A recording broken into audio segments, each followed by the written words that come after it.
Hi, my name is Guy Trainin, a professor at the University of Nebraska-Lincoln. My name is Kimberly Ingraham-Beck. I'm with Gretna Public Schools.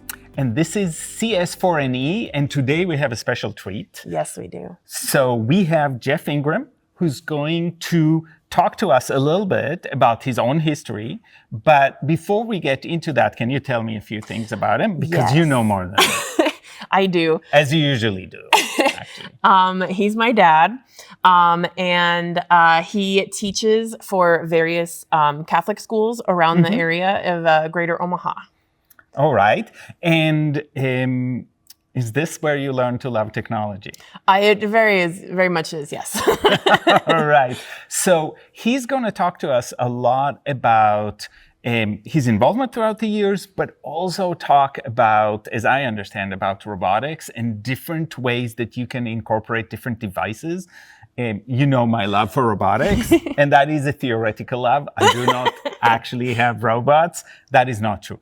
I have some robots, but what I love about them, especially seeing kids interact, is they can see the physical reaction to a series of programming language commands. Yeah. And so it becomes real. On the screen, it feels, it is a video game in some ways, but when it translates into real world movement, I think it gets registered very differently. I think and it the gets learning embodied. is tangible. So let's go to the interview.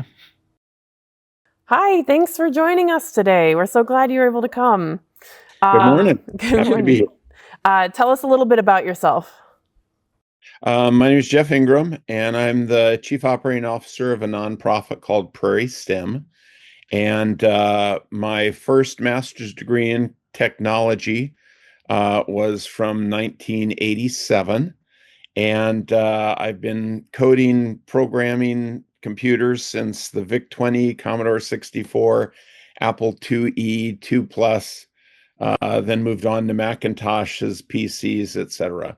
So I've been a lifelong educator, and technology has been front and center throughout all that career. That's awesome. All right. Well, tell us a little bit about what you're doing these days.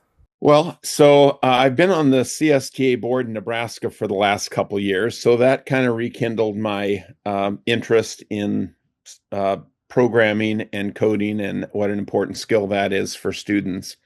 The last about 6 years, I have been, as part of my role as Chief Operating Officer of the nonprofit Prairie STEM, I've been doing a lot of coding, primarily with physical computing devices in schools.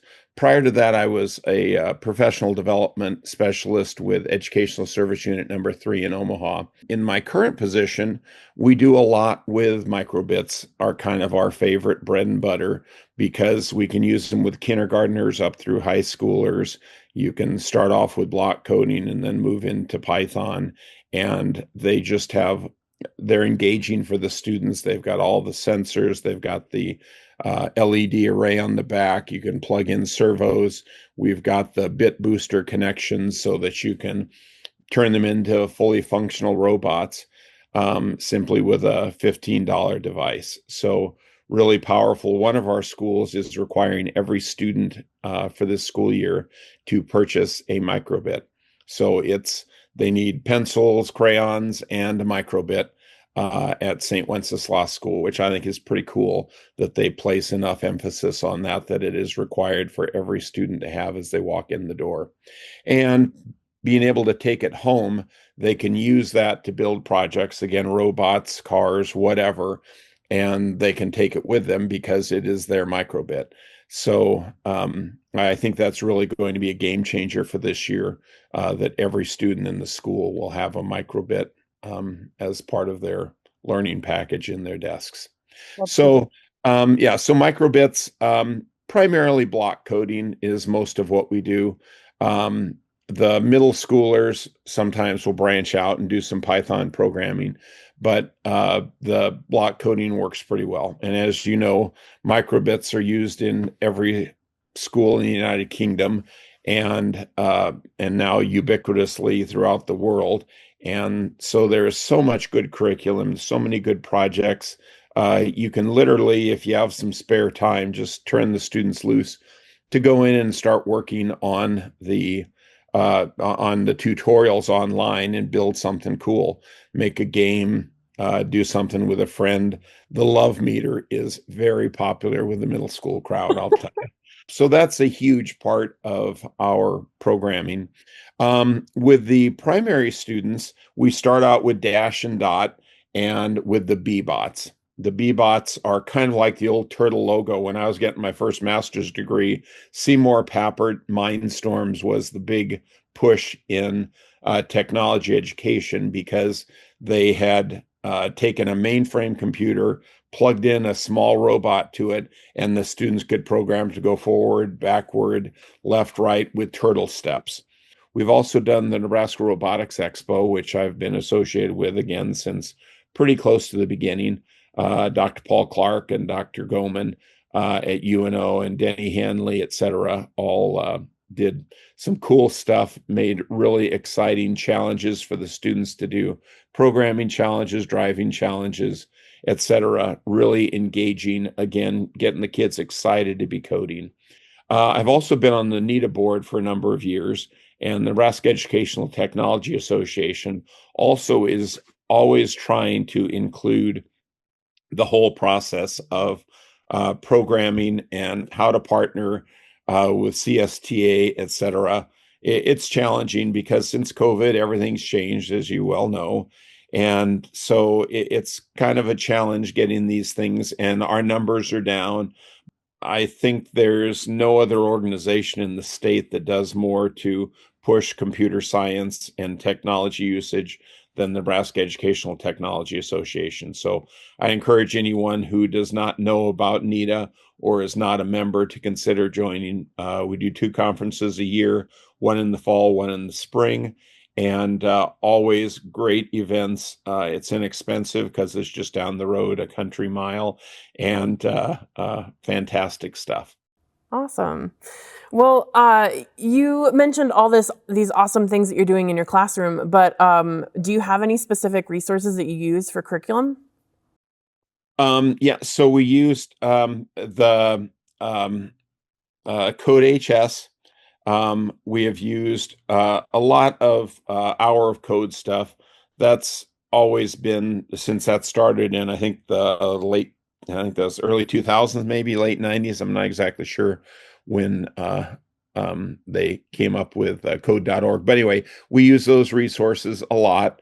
There is such a depth and breadth of content on there that it's, again, even if a teacher has relatively little knowledge or understanding of programming, they can still go in and use that tool and do great things with it. What about for your microbit lessons? Do you just use the repository on Microbit's website, or? Yep, MakeCode.org. Yep.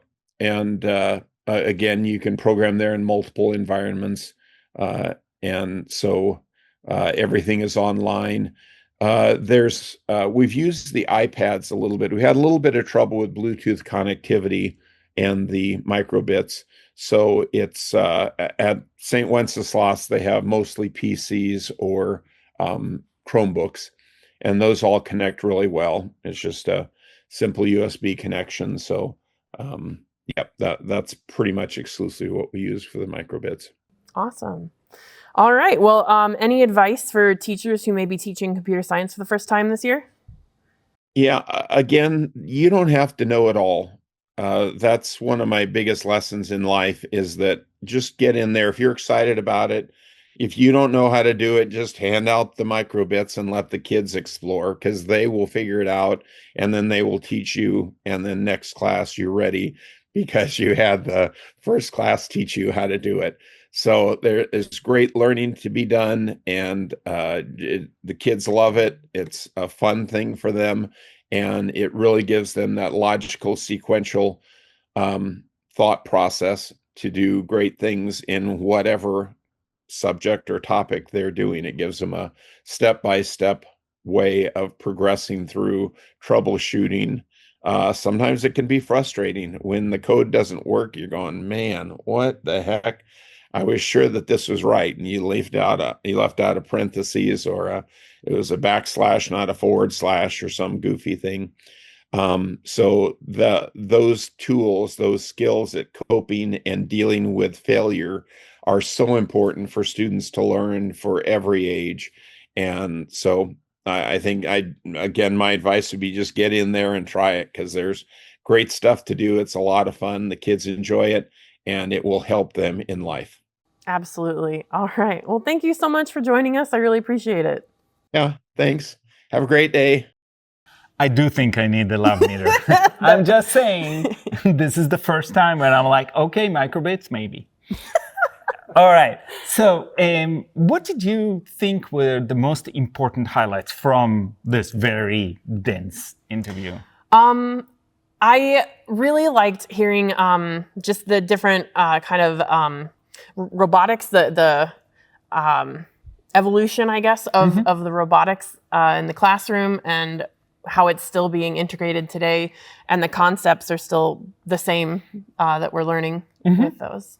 And so many of the programming languages have their origins. So yes, they look very different right now. And with AI, we have a lot of help in writing that code, but the principles really haven't changed quite as much as we'd like to believe. So those are the things that are important. The thing that struck me, and it always does, is that idea that we don't have to know everything. That sense that you have to know everything is really not helpful. And in the case of technology, it's never helpful because we never know everything. No. And well, we are talking about computer science, but that's actually true of most of the things we teach. We can know a lot, but not everything. So we have to proceed with some confidence that we can bridge that and we can learn with our students side by side. Absolutely. And be honest about that. Well, and I think with technology growing at such a fast rate, the likelihood of our students needing to think on their feet and play around with technology is super important, and we might as well start teaching that to them now. Yeah, in a way, that's the most important thing, because we know that the technology, especially the younger they are, so I work with elementary kids, I look at kindergartners, and I know for a fact that whatever we're using today, we will not be using when they finish college. Absolutely, yeah, definitely. And so this is not about a specific device or a specific approach. This is really about learning how to tinker, how to think. Yeah. And that's what's primary. Okay. Thank you. And we'll see you next time at CS4NE.